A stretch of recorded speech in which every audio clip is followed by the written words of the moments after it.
The problem started after I had already passed the blue sign for the scale, when I realized there was no line at all, and yet the green light was fixed as if it were waiting just for me. The electronic panel displayed my dot number correctly, but the font looked slightly different from what I've seen for years driving around the Southwest. I slowed down and aligned the truck on the platform, but the radio went silent instantly. No interference, just a completely clean silence.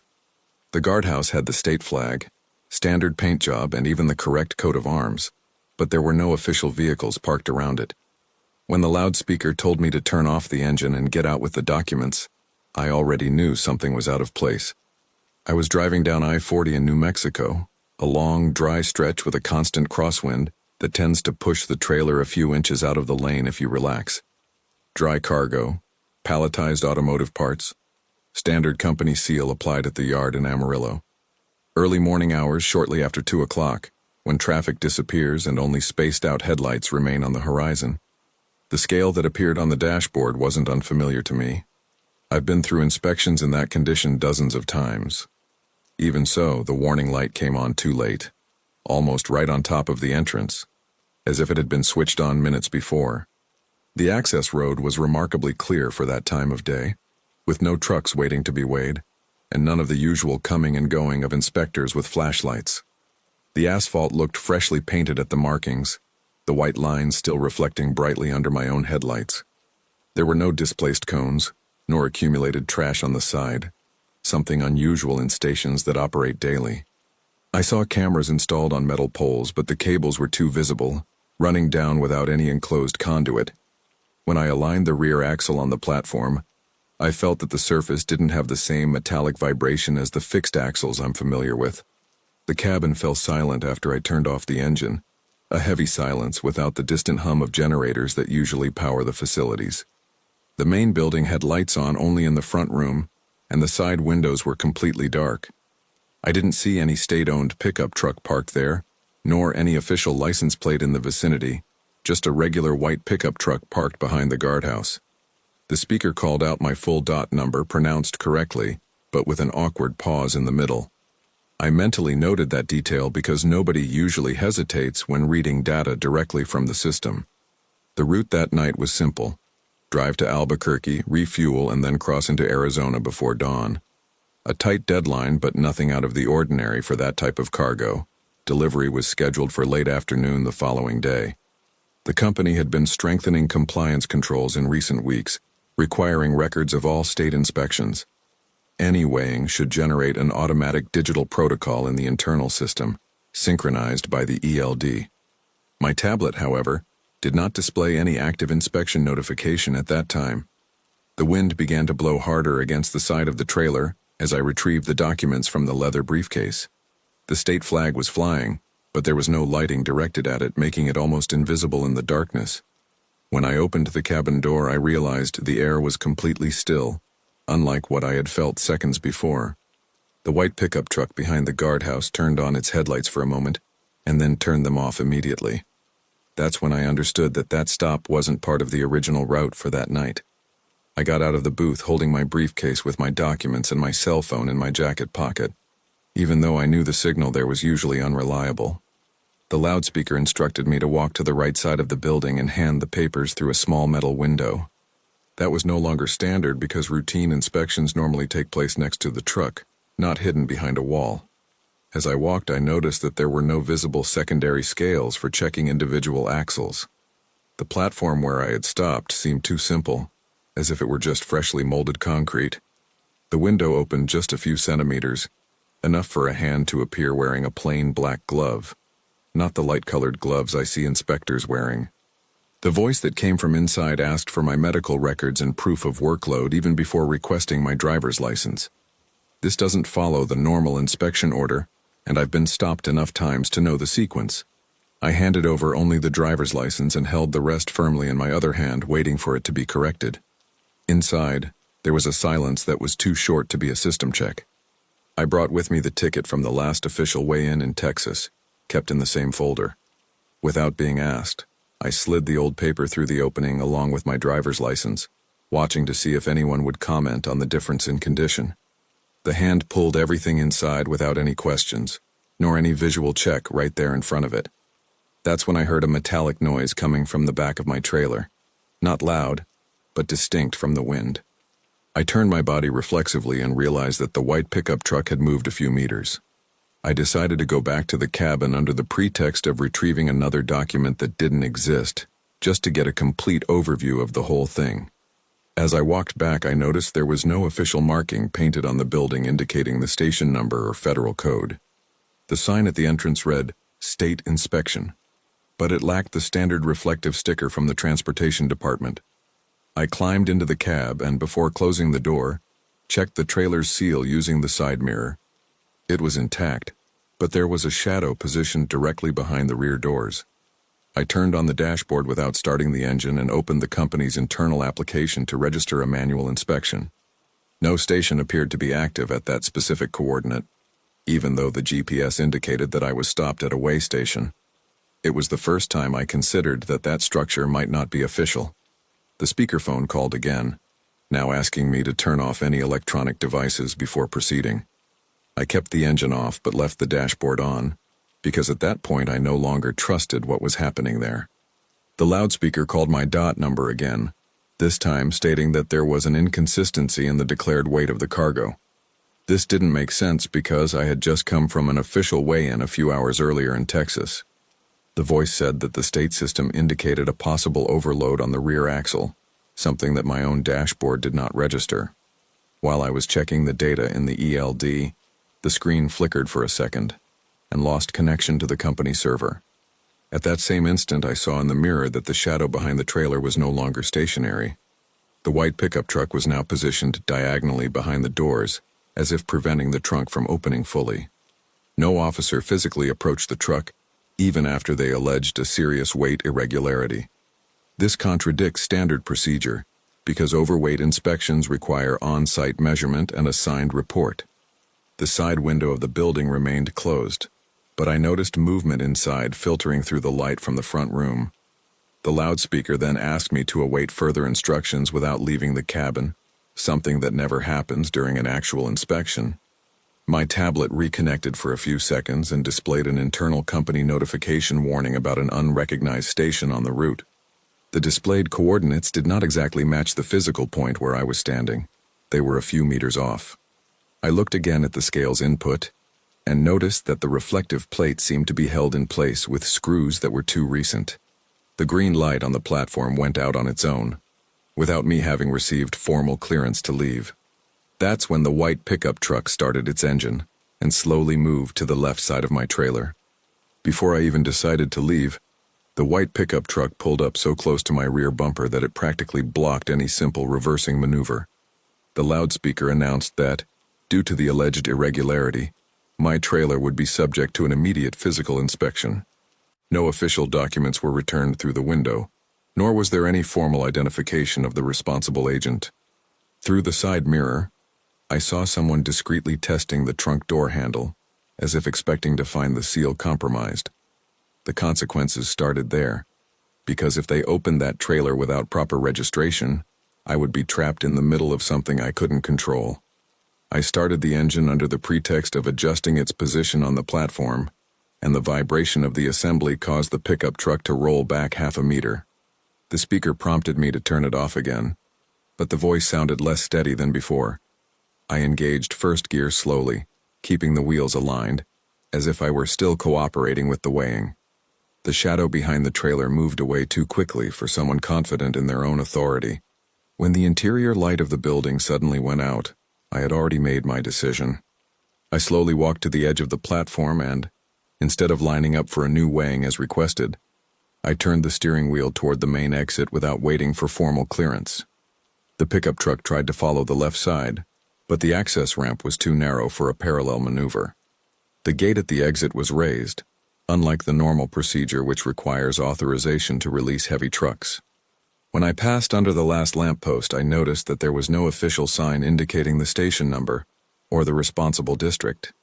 In the rearview mirror, I only saw the pickup truck's lights receding, with no real attempt at pursuit. A few kilometers further on, the cell phone signal returned in full force and the company's internal system registered my abrupt relocation. I sent a direct message to compliance describing the location, time, and lack of a digital inspection protocol. The dispatch center responded by asking me to proceed to the next official way station, confirmed by the federal map. When I arrived at the actual station, the agent checked my information and confirmed that there were no active operations at that previous location. It then became clear that I had stopped at a structure set up to appear official, but which was not registered in any state registry. The company opened an internal investigation the very next morning, cross-referencing my account with records from other drivers who had traveled the same route weeks earlier. They discovered that at least 2 trucks had reported similar stops, but did not file a formal complaint for fear of delivery delays. The coordinates always indicated slight variations in position, as if the structure were being disassembled and reassembled a few meters ahead. The legal department advised that any future inspections in that region should be confirmed via the federal system before a complete shutdown. My route to Arizona was permanently altered, detouring several kilometers to avoid that specific point. I continued driving through New Mexico several more times after that, but I never saw that way station again in that area. There has been no official news about an arrest or police operation related to the case. My shipment seal arrived intact at its destination, and the customer was not informed of anything beyond the minimal delay recorded. Even so, whenever I see a lone green light on an empty road, I slow down more than necessary. Because in that early morning, the only truly official thing there was the risk that I had been stopped for too long. If that first story got your attention, leave a like and drop a comment. It tells YouTube to recommend these stories to more people and helps the channel grow. Let me know where you're listening from and what time it is there. The GPS started beeping insistently, recalculating the route as if I had gone the wrong way, even though I was exactly where I should be. The screen showed a mandatory detour to the right, a narrow access road that I didn't remember existing in that part of industrial California. It said there was a heavy roadblock a few kilometers ahead, but the road in front of me was clear, dark, and quiet. The warning light was flashing red, urging me to take the exit immediately to avoid a critical delay in delivery. I had only a few seconds to decide whether to trust that warning or continue straight down the highway, which, until that moment, had never given me any trouble. I was driving through the industrial outskirts of San Bernardino after 11 o'clock at night, carrying sealed appliances with delivery scheduled for a smaller distribution center in Riverside. It was a common route for me, nothing too remote, but it wasn't a well-lit residential area either, just closed warehouses and empty yards. The main highway was flowing smoothly, with few trucks around and virtually no passenger cars. The wind was blowing from the side typical of that region, kicking up fine dust on the edges of the runway. Nothing indicated a real roadblock ahead, no emergency lights, no blue glow on the horizon. The company's navigation system runs integrated with ELD, and rarely miscalculates traffic because it uses real-time data. When he suggested a mandatory detour due to severe congestion, I thought it was strange, but not impossible. I've seen accidents that suddenly close lanes in that area, especially involving smaller trucks. The problem is that the enlarged map showed the highway empty, and the blockade marked a few kilometers ahead, without any additional details. There was no state incident report associated with the alert. The indicated exit was not numbered like the main ones. It seemed more like a service access to the internal industrial area. The street name displayed on the sign was too generic, something like Industrial Access Road 7. I didn't remember ever having used that road before, and I've been driving that way long enough to recognize at least the main signs. I looked to the right and saw only a low pole with a small reflective sign, almost hidden by the shadow. If I hadn't been paying attention to the GPS, I would have driven right past it without noticing that entrance. The company has been tightening its punctuality policy, and delays exceeding 1 hour automatically generate a justification report. I had already faced a problem recently with a missed delivery window due to unexpected traffic. The system message reinforced that ignoring the detour could result in significant delays. The alert was flashing with high priority, something that normally only appears in case of a confirmed blockage. Still, the road ahead of me remained clear, too quiet to justify any urgency. I slowed down slightly as I approached the exit, just to buy myself time to think. In the side mirror, there were no vehicles pressing against me from behind. No one waiting for my decision. The exit sign reflected for a second under my high beam and then disappeared into the side darkness. The GPS repeated the warning with an automated voice that was higher pitched than normal, and it was there that I had to choose between trusting the system or trusting the road I was seeing with my own eyes. I signaled to the right at the last second and entered the narrow access road more out of risk calculation than confidence. If the block were real and I ignored it, I would miss the delivery window and have to give a formal explanation the following day. The ramp descended slightly before leveling off onto a 2-lane roadway with no visible center line. As soon as I completed the turn, the GPS confirmed that I was on the correct alternate route. Even so, the screen took a few seconds to update the detailed map of that area. The surrounding warehouses looked old, with closed metal doors and no exterior lighting on. There was no active guard post or forklift movement, which was unusual even for that time of day. The asphalt was uneven, with sections that had been recently patched, but without any maintenance signs. My cell phone signal dropped to 1 bar as soon as I moved 100 meters into the road. The GPS was still working, but the real-time traffic indicator disappeared. The object that started to bother me was the tablet holder itself, fixed to the dashboard. It vibrated twice as if it had received a silent update, even without a visible notification. I opened the route menu and noticed that the main road, the one I was coming from, was no longer highlighted as a viable alternative. It was as if the system had erased the option to go back. This has never happened to me before, not even in an area without coverage. I decided to slow down even further, maintaining 30 miles per hour, analyzing each side entrance. I passed through an open gate on the left that wasn't shown on the enlarged map. No company identification on the facade, only a partially faded number painted on the wall. That's when I noticed a vehicle parked without headlights, set back between 2 warehouses. I couldn't see the model or the exact color, just the silhouette standing there. I thought about stopping and restarting the system right there, but that stretch of road didn't seem like a safe place to immobilize a heavy vehicle. I continued driving forward, expecting the route to reconnect with the main avenue in a few minutes. The GPS indicated another 800 meters to return to the main road. The problem is that the street started to narrow instead of widening, and the map showed an intersection that simply didn't exist in front of me. The street ended in a wide, cracked concrete courtyard, surrounded by low sheds and walls that were too high for a common operational area. The GPS insisted I continue straight ahead for another 300 meters, even though there was no visible exit. In the right corner of the yard, there were 2 semi-trucks parked side by side, both without tractor units attached. No sign indicated that a business was operating there, only faded numbers on the metal doors. The map on the panel showed a continuation of the road, where there was only a brick wall. I tried to put it in reverse to exit the same way, but the GPS recalculated again and indicated a non-existent side access road. The cell phone signal dropped completely, leaving only the internal system operating offline. At that moment, the vehicle I had seen earlier appeared through the entrance I had used, partially blocking the exit. The headlights were too bright, blinding my side mirrors. There was no honking or gesture, just a standing presence there.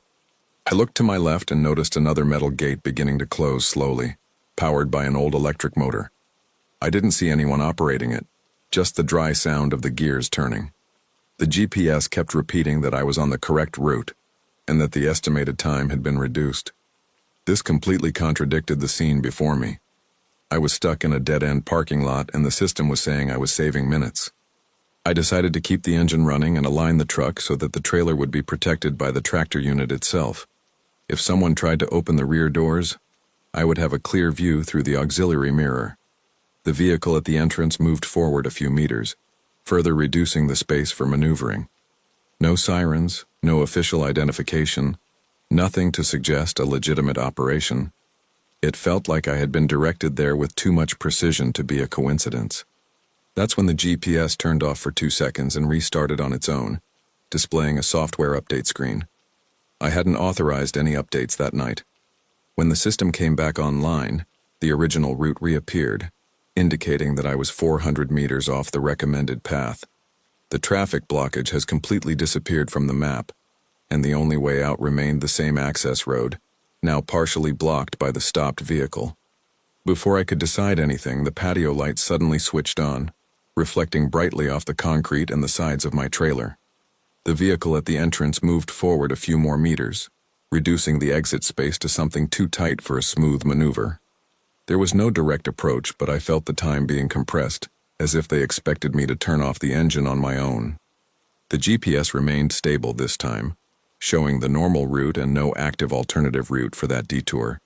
The consequences started there, because I already knew that any delay or damage at that point would fall directly on me. I carefully engaged reverse gear, forcing the assembly to align at the smallest possible angle without touching the side wall. The vehicle blocking the entrance hesitated for a second when it realized I wasn't going to turn off the engine. I took advantage of the minimal space that remained and moved confidently towards the exit, even at the risk of scraping the bumper. The side gate finished closing behind me, completely isolating the patio. When I returned to the main highway, the GPS indicated a normal route as if nothing had happened. As soon as I got back to the main highway, the cell phone signal reappeared as if it had never failed. The company system registered a sudden change in the route and generated an automatic alert of unauthorized deviation. I sent an immediate report explaining a possible navigation failure or external interference with the GPS. The technology department responded hours later, reporting that there were no registered blockages in that area that night. There was also no official update sent to my device at that specific time. The following day, the technical inspection found unidentified remote access to the truck's navigation module. Nothing was deleted, but there was a clear attempt at manual route redirection in real time. The company classified the attack as potentially targeting cargo vehicles in that industrial area. My delay was minor, but the operational cost included a full system audit and a review of the contract with the telemetry provider. Part of the loss was shared responsibility, reducing my bonus for that month. After that, the company changed its protocol for any detours suggested by congestion off the main highway in that region. We are now required to confirm blocking via an external channel before entering unnumbered industrial access. Other drivers reported similar alerts in the following weeks, always near areas with abandoned yards. No thefts were officially reported, but the pattern became too clear to be an isolated incident. My name was included in the report as the first formally documented case on that route. I still pass through San Bernardino frequently, but I ignore any detours that aren't accompanied by state confirmation. The GPS still recalculates sometimes, but it no longer beeps with that artificial urgency. That industrial yard never appeared on the map again, as if it had been removed from the database. The financial loss was small compared to what could have happened inside. And since that night, I never take an unnumbered exit just because an algorithm decided to insist. I only stopped at the Alabama rest stop to stretch my legs and check the paperwork before continuing my trip. The shipment was sealed, everything was up to standard, but when I scanned the QR code on the side label, the system beeped differently than usual. It didn't return a common read error. It returned code that had already been used in another delivery. I looked at the label again. It seemed perfect, aligned, stuck on just like it always comes from the distribution center.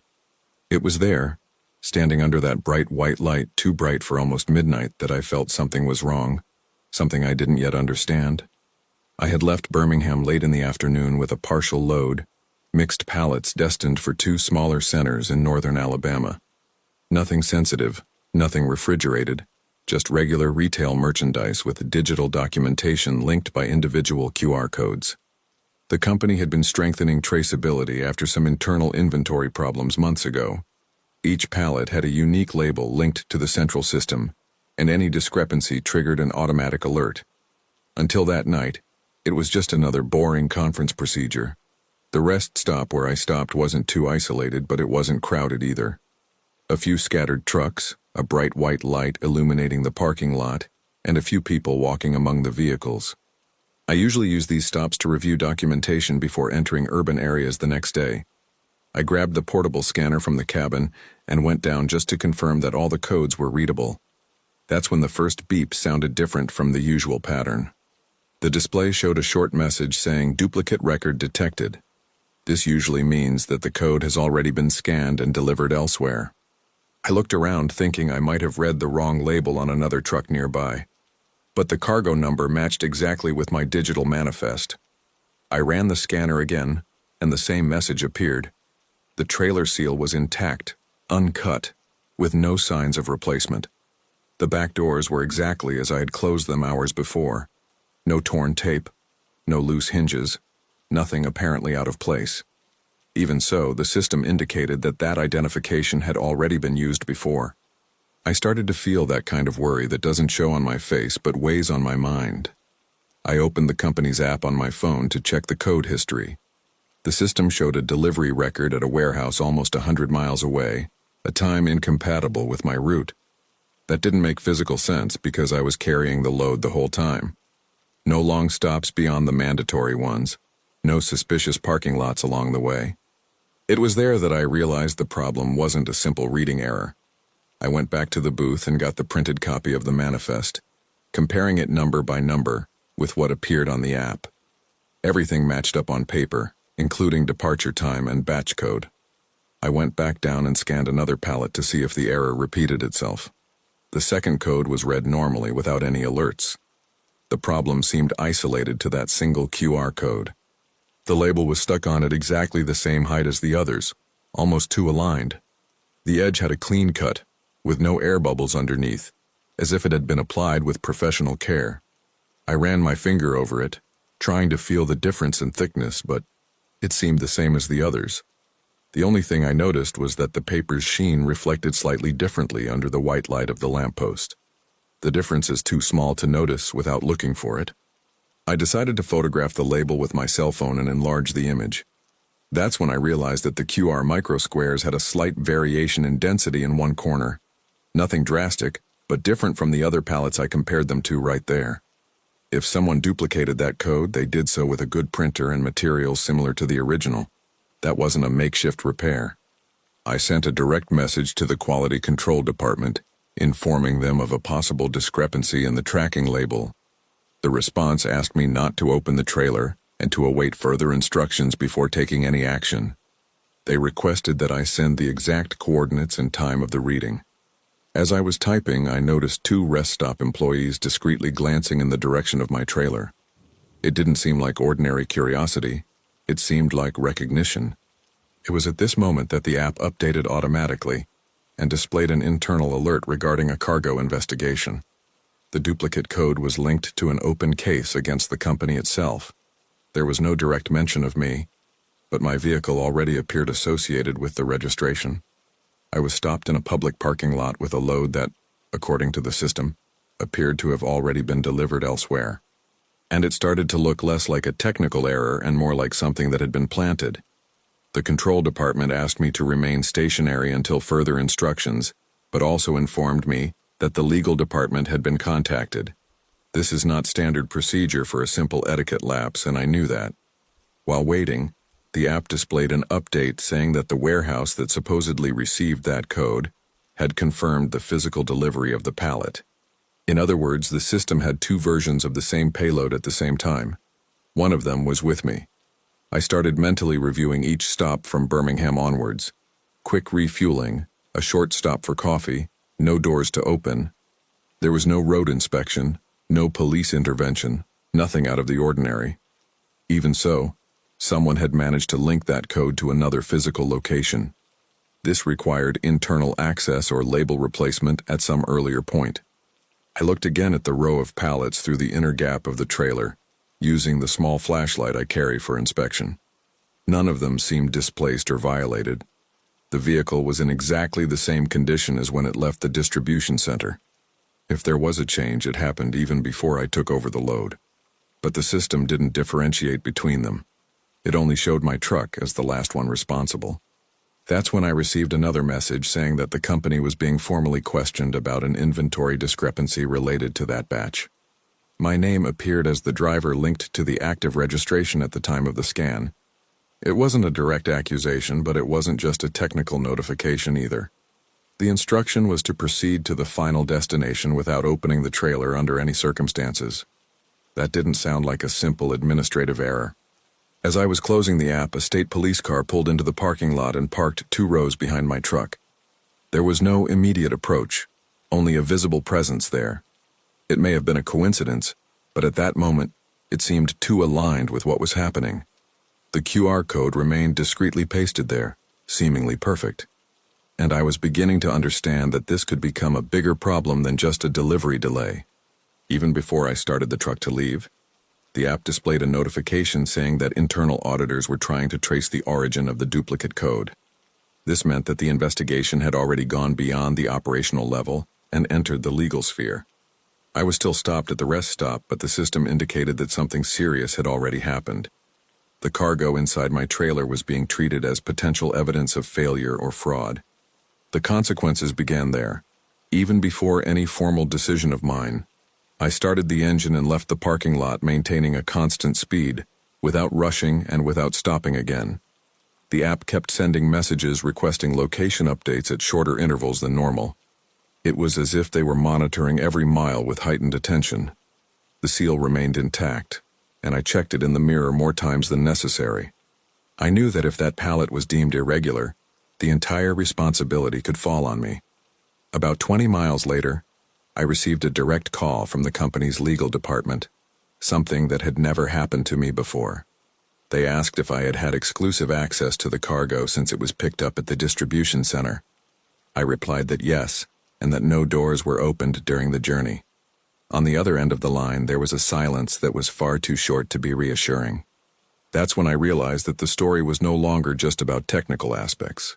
It was a matter of credibility. When I arrived at the distribution center in northern Alabama, I was directed to a separate loading dock.